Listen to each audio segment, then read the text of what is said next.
Дають – бери, б'ють – біжи. Це міг би бути девіз сьогоднішнього ефіру, тільки друга частина підкачала. Ну бо за це ніхто ніколи нікого не б'є. Хоча, може, і варто би було. Тому гриби. Гриби, навіть якщо тобі не потрібно. Гриби, навіть якщо ти знаєш, що комусь потрібніше за тебе. Але ти вмієш краще домовлятися і краще жонглювати документами, тож гребеться – гриби.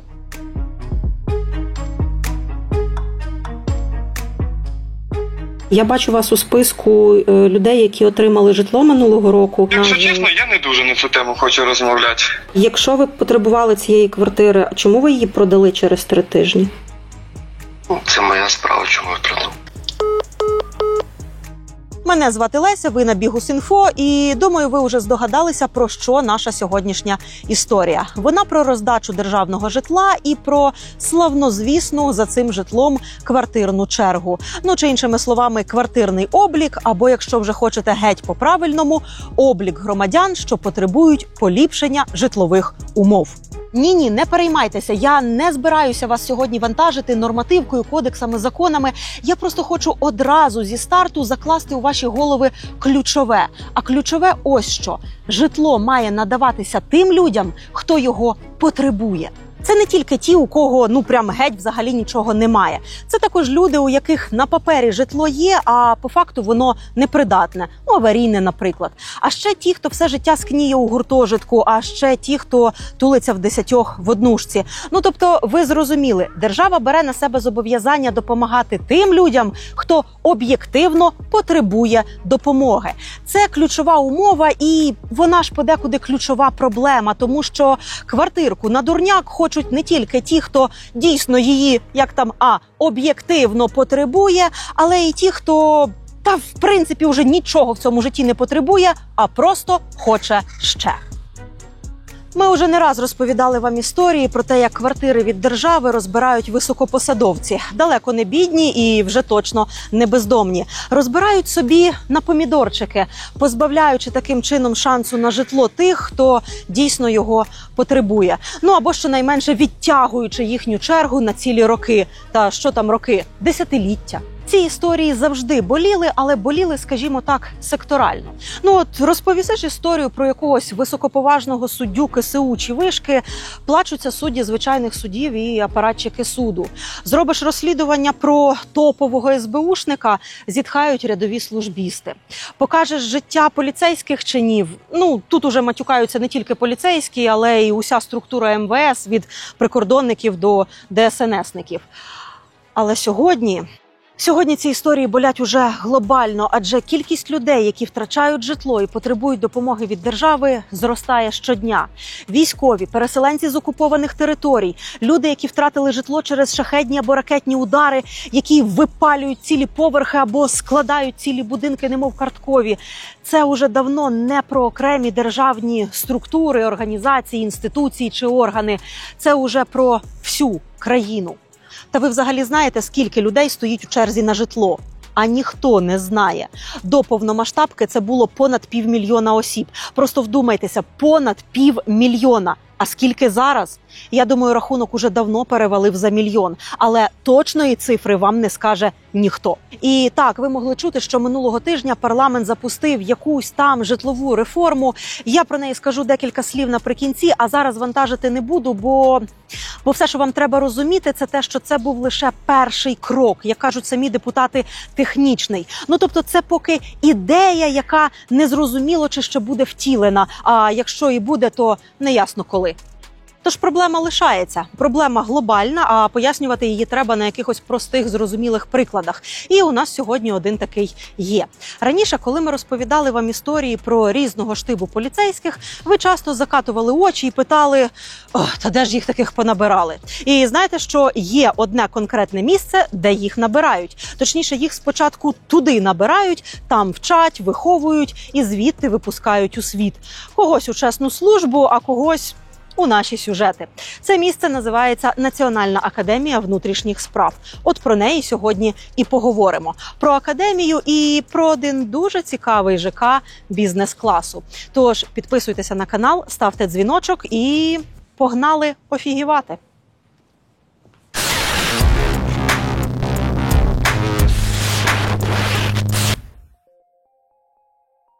Національна академія внутрішніх справ – це академія у підпорядкуванні МВС. Тут навчають майбутніх поліцейських – слідаків, оперів, кіберів, експертів-криміналістів і вибухотехніків і ще багато супутніх спеців, які мають дбати про наші з вами порядок і безпеку. Серед випускників академії – чинний голова Нацполу, 4 його заступників і ще 3 заступників міністра внутрішніх справ. Частина з них тут же і викладає. Загалом зіркових співробітників у НАВСі вистачає. Тут отримує зарплату жінка Олега Татарова. Я пов'язую лише це своєю професійною ефективною діяльністю, і це намагання не дати мені нормально працювати. Тут же у докторантурі пересиджує скандальне звільнення Дмитро Тишлек. Не було, вона не пам'ятає. Не було і не пам'ятає – це теж різні речі. Немає жодного факту, який би я скрив. Оскільки академія – це заклад МВС, співробітники мають право на службове житло. А якщо проходять по певних критеріях, то і в чергу на власне житло від держави теж можуть стати. Причому стати на квартирний облік саме за місцем роботи у НАВСі виглядає доволі перспективно. Адже академія час від часу кооперується із забудовниками, віддає їм якісь непотрібні ділянки, у готових будинках отримує метри і так може роздавати своїм нужденним житло у новобудовах. В теорії все мало би працювати ефективно, а цього сюжету не мало би бути. Але він є, тому, як ви можете зрозуміти, практика від теорії гуляє наліво. Давайте одразу закриємо деякі базові питання, претензії, маніпуляції, які точно посипляться у коментарі. Перше. Забезпечувати достойне життя людей, які навчають наступне покоління цілої правоохоронної системи, звісно ж, треба. Але, як показала практика загалом і сьогоднішній кейс зокрема, черга формується не тільки з тих, хто дійсно потребує допомоги, але й з тих, хто радше потребує губозакаточної машинки, а в чергу вліз, бо добре потасував документи. А ще не тільки з тих, хто навчає ваших дітей, але й з керівництва та адміністрації установи загалом. Начальники і заступники, юристи і завгоспи, а ще тендерники, охорона і навіть жіночка, яку у телефонах підписують чи то як помічницю, чи то як секретарку ректора. Вгадайте, кому дісталася половина квартир? Друге. Державні установи дійсно часто ще з совка мають у себе на балансі такі собі мертві активи. Тому кооперація з забудовниками у форматі «ми вам ділянку, ви нам квартири» – це ок. Але часто ми спостерігаємо історії, коли земля чи будівля на ній виявилися не такими уже й зайвими, а калькуляція квадратних метрів не такою уже і справедливою. У структурі МВС загалом це якась хронічна болячка. Коли Нацгвардії здалася зайвою спочатку земля на Печерську, а потім і квартири на Печерську. Замість житлових метрів у дорогому будинку в центрі міста забудовник віддав, а Нацгвардія радо забрала квартири у дешевому ЖК на околичній околиці. І ні, не далі зате більше, а просто далі. Бо підмахнули експертизу, нібито Печерськ і околиця пошти що то саме. Або коли Академія внутрішніх справ віддала під забудову понад 20 рекреаційних гектарів посеред лісу. Спочатку там мало бути оздоровлення для курсантів, потім там мало бути місце дислокації військ Нацгвардії. А по фіналу, після нехитрих маніпуляцій з документами, стало будівництво ЖК.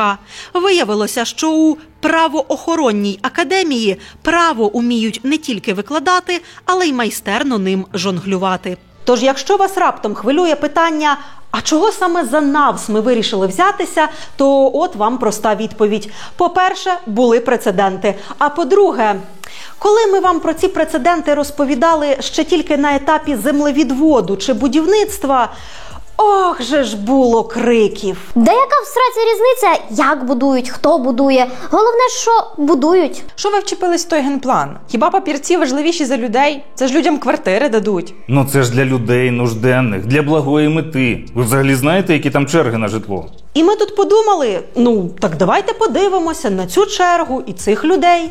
Ту чергу, нуждою котрої зазвичай і виправдовують будівельні схеми, порушення, підтасовку документів. І тих людей, які потім отримують квартири, бо нібито перебувають у кепських житлових умовах і терміново потребують їх покращення коштом держави. Побачили Побачили родинне гніздо в одному з найдорожчих сіл під Києвом, десяток квартир на Родичах, а ще повторну приватизацію.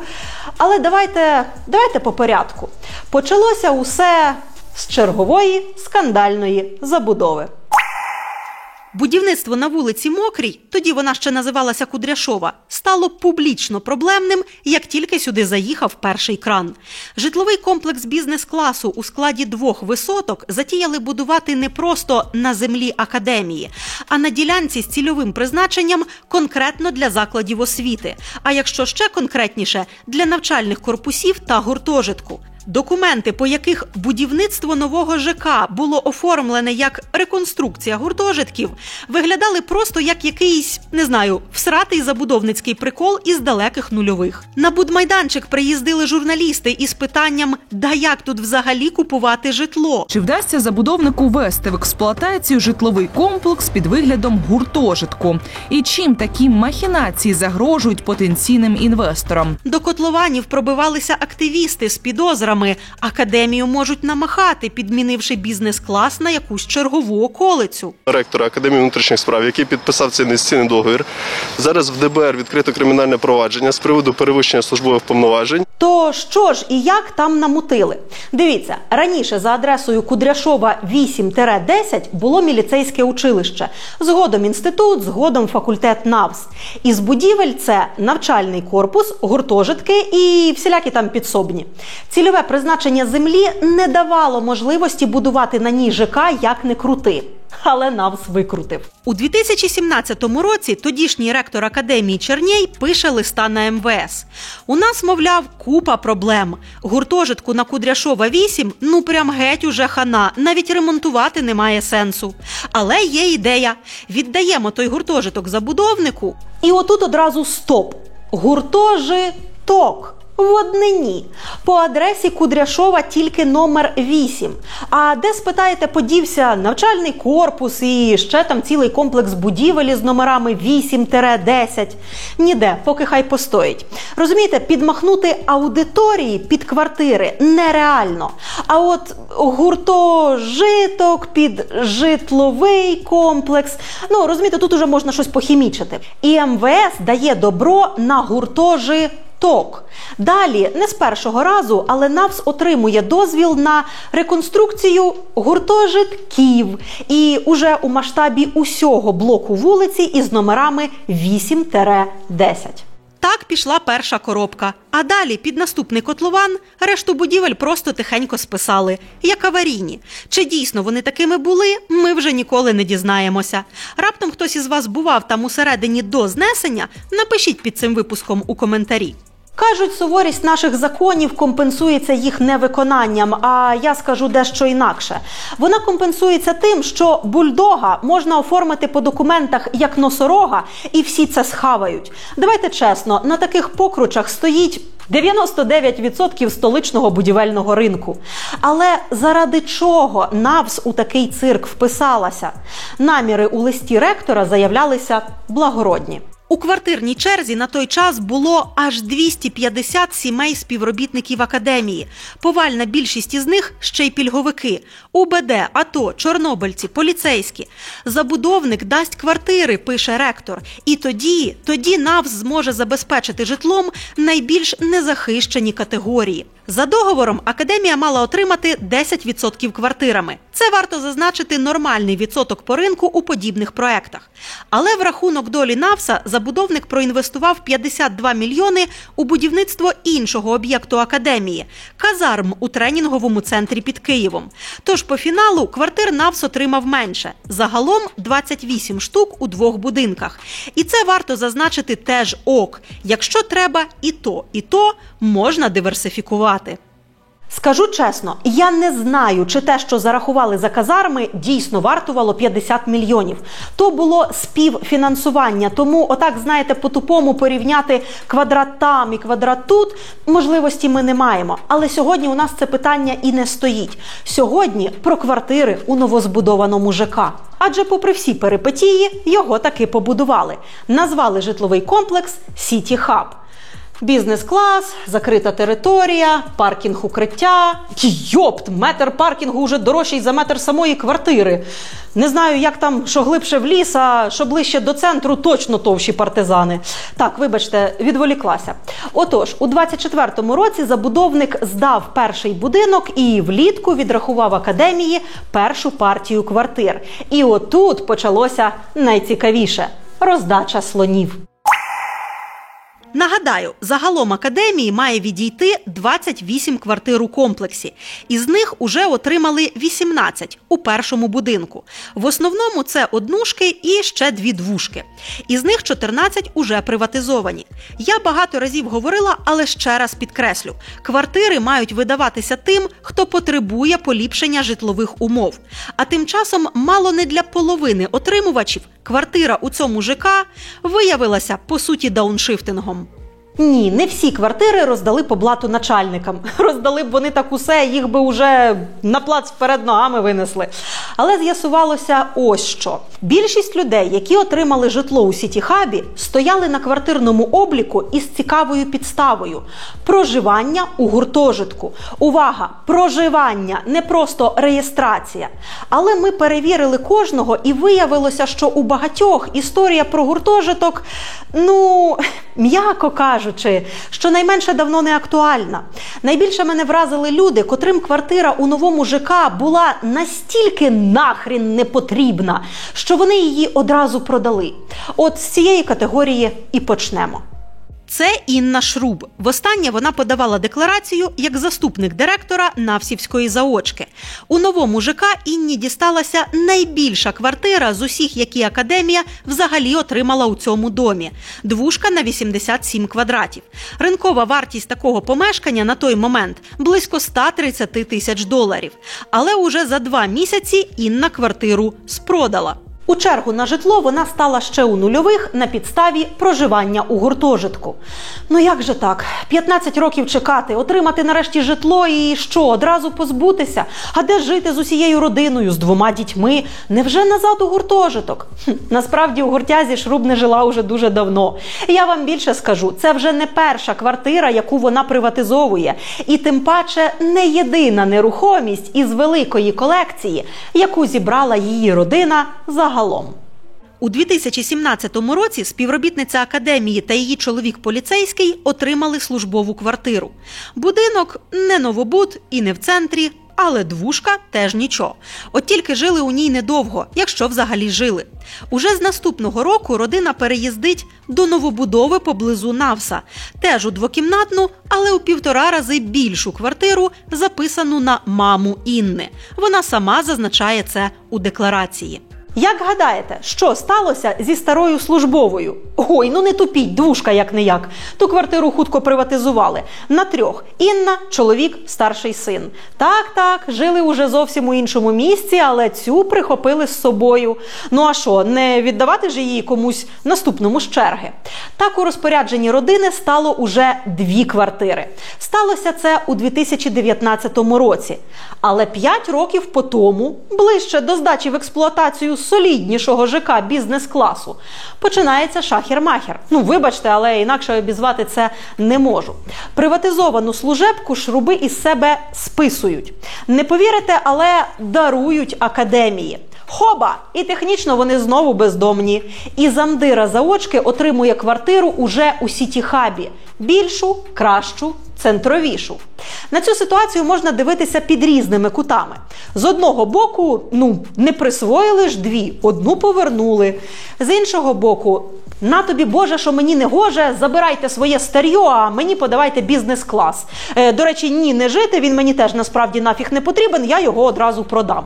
До речі, а чого ж він Шрубам виявився такий непотрібний?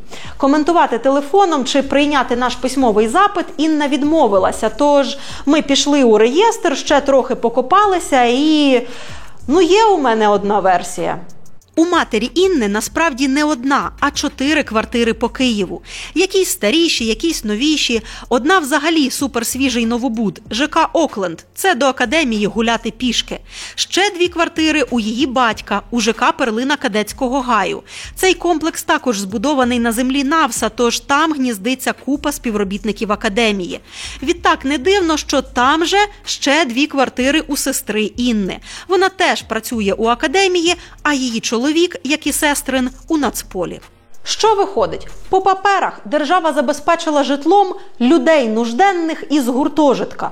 По факту ж держава просто зробила подарунок. А. Цілком собі забезпеченій родині, Б. Двічі і В.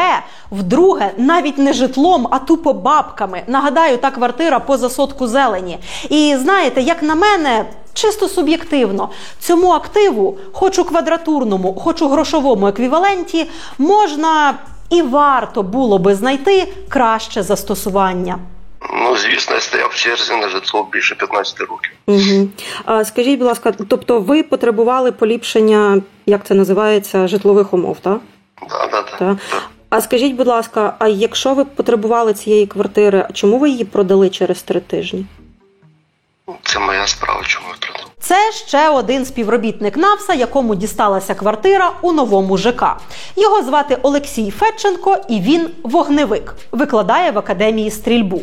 Не знаю, як там на стрільбищі, а от з квартирою Федченко відстрілявся просто на ура. У вересні отримав, а у жовтні уже продав.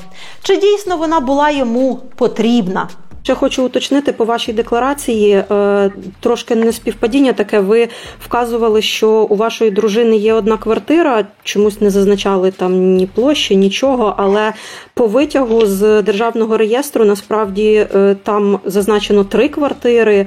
Ямська, Глушкова, село Дивіться, по дружині, ми з дружиною нещодавно одружені. Те, що вона заробила, це вона заробила до шлюбу, і вона не бажала, щоб я цю інформацію подав. Тобто вона не надала мені цю інформацію.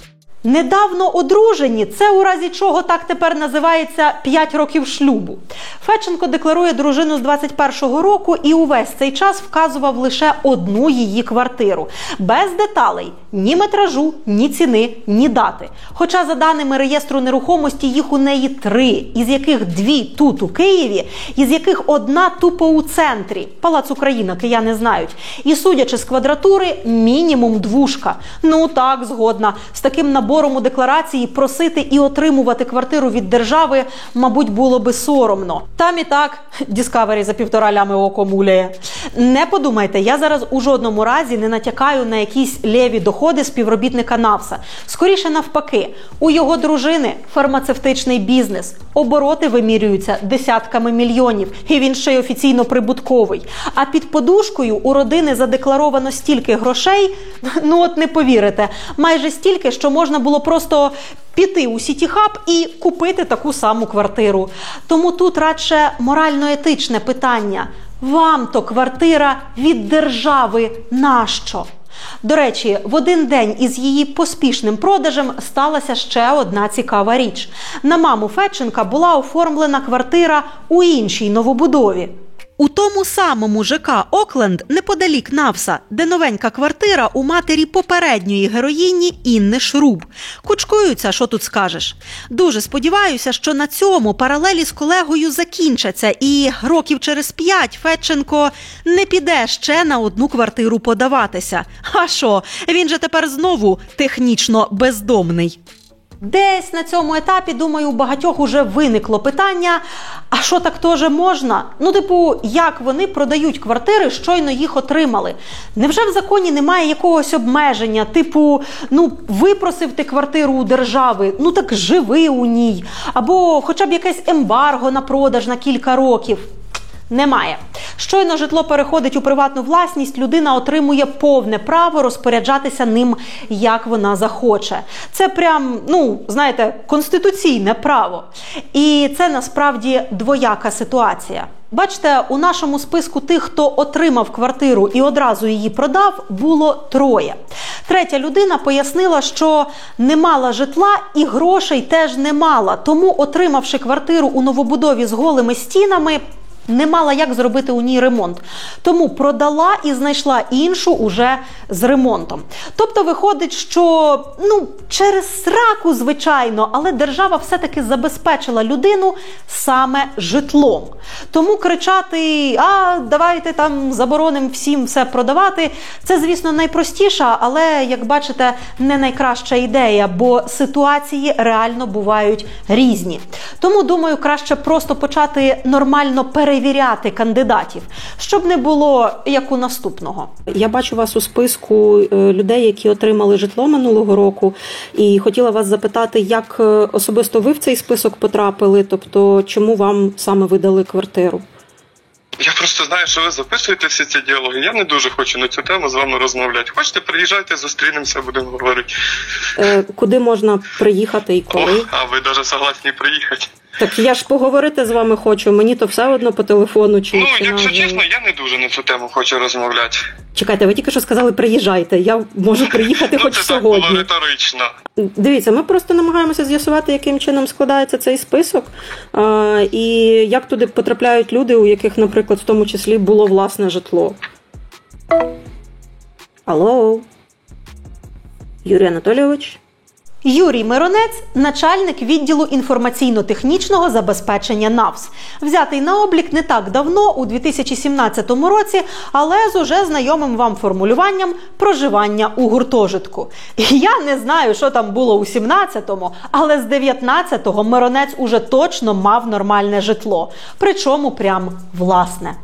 Двушка на 68 квадратів була ось тут, у новому житловому комплексі «Оранж Парк» у Крюківщині.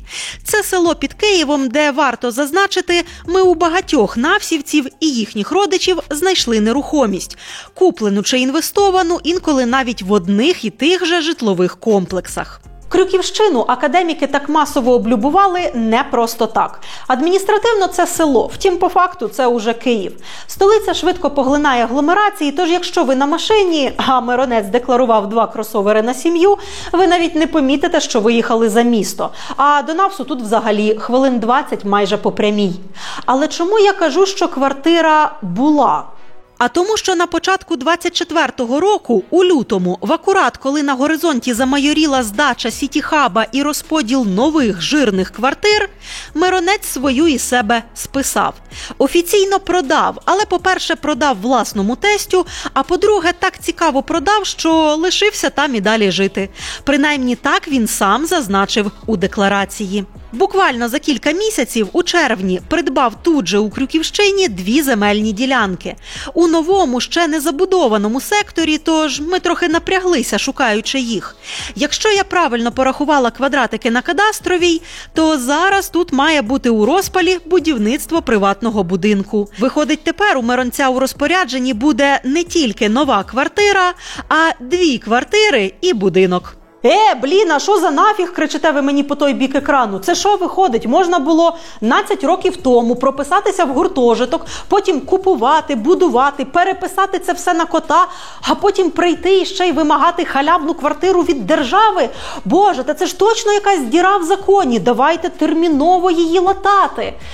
Я би дуже хотіла зараз сказати, що в усьому винен старий закон, писаний ще в епоху колгоспів, і якщо поправити пункт отакий і переписати параграф сякий, все одразу налагодиться.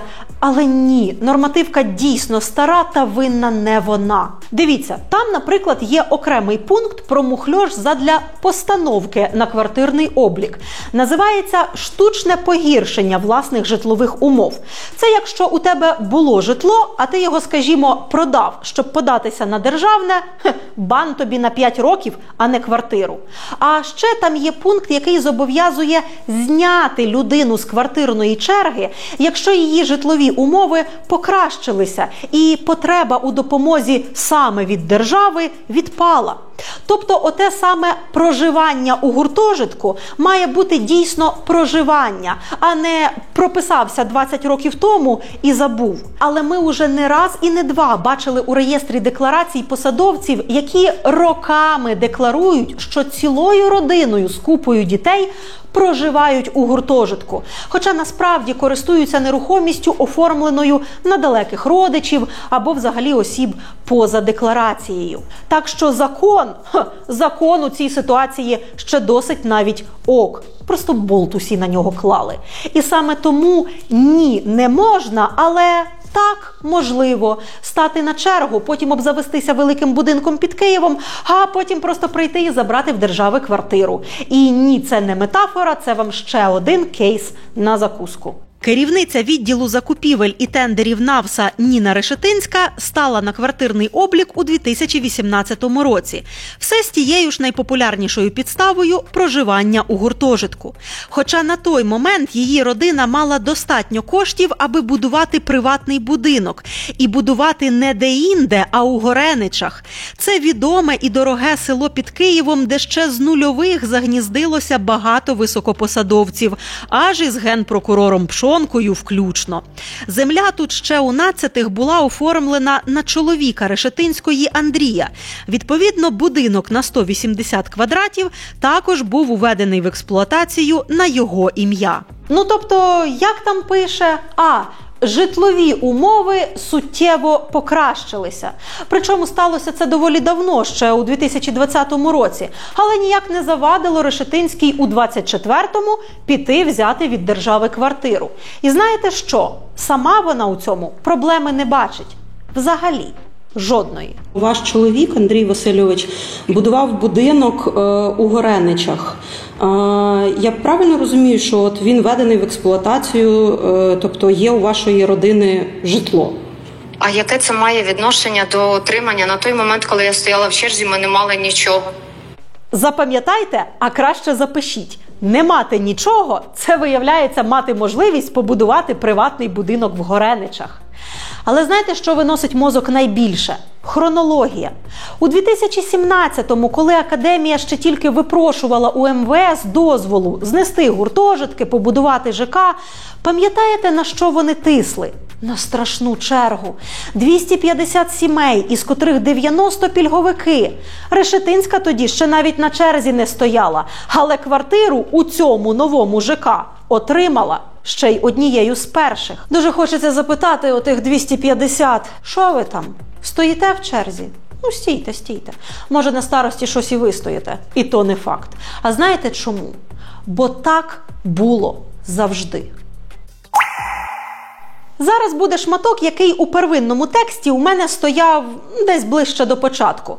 Бо я хотіла спочатку занурити вас у житлово-господарську атмосферу НАВСа, а вже потім із розумінням місного вайбу розповідати про роздачу квартир у новому ЖК. Але редактор перекинув його сюди у якості... хай буде експлейнера. Типу, чому ви щойно почули усе, що ви почули. Давайте просто пройдемося по списку із сайту НАВСа. Нинішній ректор Академії, наступник Чернєя, Руслан Сербен. Посаду він зайняв буквально минулого року, але до того тривалий час був заступником, тобто проректором. Мешкає у Крюківщині. Так, те саме село під Києвом, котре уже по факту майже Київ. Добротний будинок під 400 квадратів. У деклі Сербен його ціну не вказує, але зараз подібні за метражем тут стартують від $500 000. Цей будинок, як і більша частина добра, що ним упродовж років користується ректор, записаний на його маму. Якби це був окремий сюжет про Сербена, я би тут, мабуть, дістала калькулятор, почала рахувати доходи. Ну там мами, нині пенсіонерки, в минулому вчительки з Білої церкви, батька, який колись торгував каменем. Ще би, мабуть, поржала над махінаціями з пенсіонерським автопарком. Але сюжет не про Сербена, а про квартири. Так от, будинок під Києвом оформили на маму ще у 16-му році, але в декларації у Сербина він з'явився не одразу. Спочатку він приватизував квартиру у свіжому на той час ЖК «Перлина Кадетського гаю». Так, ми сьогодні вже згадували про цей комплекс. Він також побудований на землі Навса за тією ж схемою, що і City Hub, тільки на 10 років раніше. Відтак, багато квартир у ньому отримали співробітники академії, скажімо так, попередньої хвилі розселення. Отримав там житло і Сербин. ЖК той, звісно, неподалік Навса, але квартира однушка. Не знаю, як ви, а я от собі не уявляю, що родина з 2 дітьми дійсно мала намір там жити. Але ж новобудова на халяву. Квартирку Сербін забрав. А за кілька років усе ж зізнався у декларації, що живе у маминому будинку. У ректора є пачка заступників, і майже у кожного в родині приватизована квартира. Можна було би порадіти і навіть похвалити академію за те, що вона дбає про своїх малозабезпечених співробітників та їхні родини. Якби ж вони дійсно були мало чи бодай погано забезпечені. Наприклад, проректор Станіслав Мозоль. Родина Мозолів – це уже, можна сказати, профільна династія. Батько працював у міліції і очолював у Навсі заочку. Мати явно теж десь із академії, бачу спільні наукові роботи із попереднім ректором. Брат свого часу теж був у органах. На цьому фото ще немає дружини Станіслава Мозоля, але якщо що, вона теж у Навсі. І от саме ця дружина свого часу теж отримала квартиру у Перлині, там же, де і ректор. У чому проблема?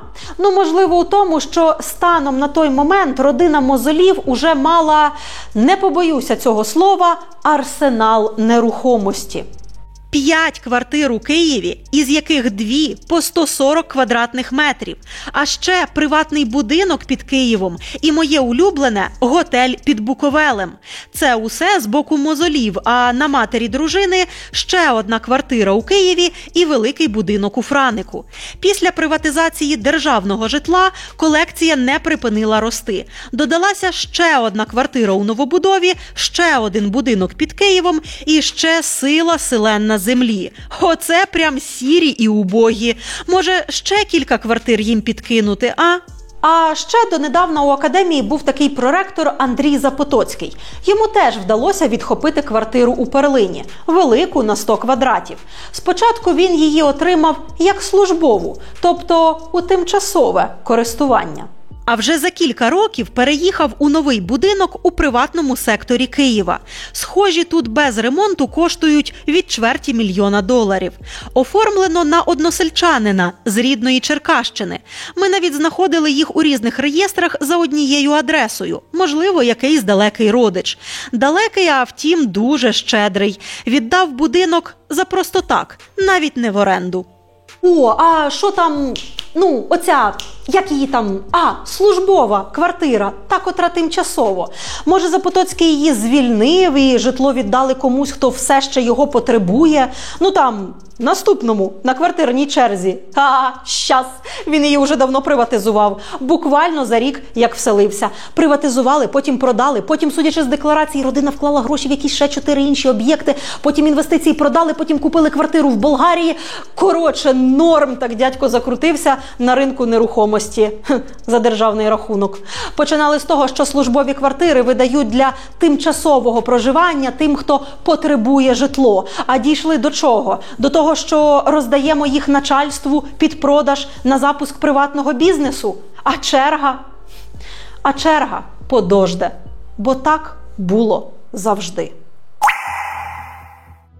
Моралі не буде, бо це історія не про мораль, а про її відсутність, про жадібність і тотальний ігнор закону, а ще про херові традиції, які передаються з покоління у покоління, як книжки в академічній бібліотеці. Щоразу після кожного сюжету ви пишете нам у коментарі: «Ой, такі розумні, а як би тут, по-вашому, можна було зробити інакше?» Я вже бачу їх після цієї історії. Це була земля Навса, угода Навса, квартири тепер теж Навса, кому хочуть, тому і роздають. Хіба можна було якось інакше? Давайте прикинемо. Те, що деяким отримувачам ці квартири виявилися, м'яко кажучи, не конче потрібні, ми вже з'ясували. Якщо вам мало, то ось вам ще один факт. Із 18 квартир нині приватизовані 14. А що з рештою?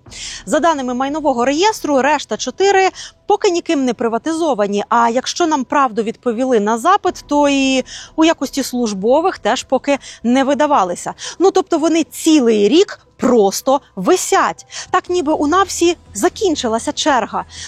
Або ця черга уже гребує однушками, бодай би і у бізнес-класі. Але що із цим можна було би зробити? Для початку варто згадати, що НАВС існує не у вакуумі, а у системі МВС, де ще дуже багато інших потреб і потребуючих, окрім академії. Бойові бригади, рятувальники, прикордонники, медичний центр, експертний центр і навіть мережа ліцеїв. Я не хочу, аби це зараз прозвучало як шаріковське «забрати все та й поділити». Я просто хочу нагадати, що якщо не потрібні були квартири, так свою долю можна було і не квартирами взагалі забирати. Ви пам'ятаєте, з чого починався договір НАВСа із забудовником? Частину квартирами, а частину на будівництво тренінгового центру. Угоди можна доповнювати, і це треба робити, особливо коли пріоритети змінюються. Я вам більше скажу, на іншому об'єкті так і зробили. У Івано-Франківську академія так само віддала під забудову землю в обмін на квартири. Але коли почалося повномасштабне вторгнення і Міністерство внутрішніх справ вирішило запустити мережу ліцеїв для дітей військових і поліцейських, угоду змінили. І замість квартир забудовник зробив ліцей. Там теж є певні питаннячка, але зараз не про окремий об'єкт. Зараз про пріоритети. Можна, виходить, якщо захотіти. Головне, аби хтось захотів. Причому зробив це уже зараз, а не колись, через 100-500 років, коли нам проведуть чи не проведуть якусь там реформу. До речі, я ж вам обіцяла кілька слів про реформу. Минулого тижня парламент проголосував за нові засади житлової політики. Нам обіцяють усе змінити. Запустити єдину цифрову платформу, провести інвентаризацію житла, розібратися з чергою. Коротше, обіцяють, що усе буде чесно і прозоро. Звучить класно, але є одна проблемка. Це було тільки перше читання одного законопроекту. Загалом же нормативку під всю цю історію переписуватимуть іще декілька років, а потім її ще треба впроваджувати, ловити перші косяки, виправляти, знову впроваджувати. Це довго і складно. І поки не запрацюють нові правила, в силі лишатимуться старі. Тож наша сьогоднішня історія, вона не тільки про те, як погано все було. Вона також про те, як погано все продовжуватиме бути, якщо цю реформу знову затягнуть на роки. Або взагалі, не дай Боже, провалять. Наприклад, якщо виконання нових правил не контролюватимуть так само, як не контролюють нинішні. А я дякую вам за те, що ви додивилися це відео до кінця, і нагадую, ваші лайки і ваші поширення допомагають зробити так, аби відео побачило більше людей. А ваша участь у спільноті Bihus.info допомагає редакції і далі робити важливі історії. До речі, нещодавно Bihus.info запустили свою монобазу, і перший скін, б'юся об заклад, вам сподобається. Всі лінки традиційно в описі під цим відео.